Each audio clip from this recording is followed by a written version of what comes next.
ನಮಸ್ಕಾರ ರೀ ದೊಡ್ಡ ಮಂದಿಗೆ. ಏನು ಅರ್ಥವೇ ಆಗ್ತಿಲ್ವೇ ಈ ಕೇಸು? ಕಾರ್ ಹತ್ಕೊಂಡು ಡೀಸೆಲ್ ಹಾಕ್ಸ್ಕೊಂಡು ನಮ್ಮ ನಡೆ ಹುಲಿಗೆಮ್ಮನ ದೇವಸ್ಥಾನದ ಕಡೆಗೆ ಅಂತ ಹೊರಟಿವಿ. ಹೋಗ್ತಾ ದಾರಿಲಿ ಅಂಜನಾದ್ರಿ ಬೆಟ್ಟನ ದರ್ಶನ ಮಾಡ್ಕೊಂಡು ನಮ್ ವಿನಯಣ್ಣ ಕಾರ್ ಓಡಿಸೋದನೋ ಅಥವಾ ಎತ್ತಿನ ಬಂಡಿ ಓಡಿಸೋದನೋ ಒಂದು ಗೊತ್ತಾಗ್ತಾ ಇಲ್ಲ.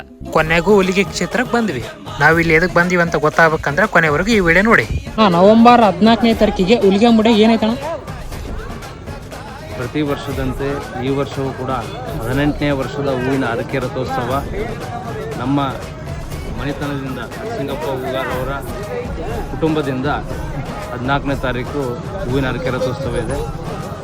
ಎಲ್ಲರೂ ಭಕ್ತಾದಿಗಳು ಈ ಒಂದು ಕಾರ್ಯಕ್ರಮಕ್ಕೆ ಭಾಗವಹಿಸಿ ಅಮ್ಮನವರ ಕೃಪೆಗೆ ಪಾತ್ರರಾಗಬೇಕಾಗಿ ಕೇಳ್ಕೊಳ್ತಾರೆ.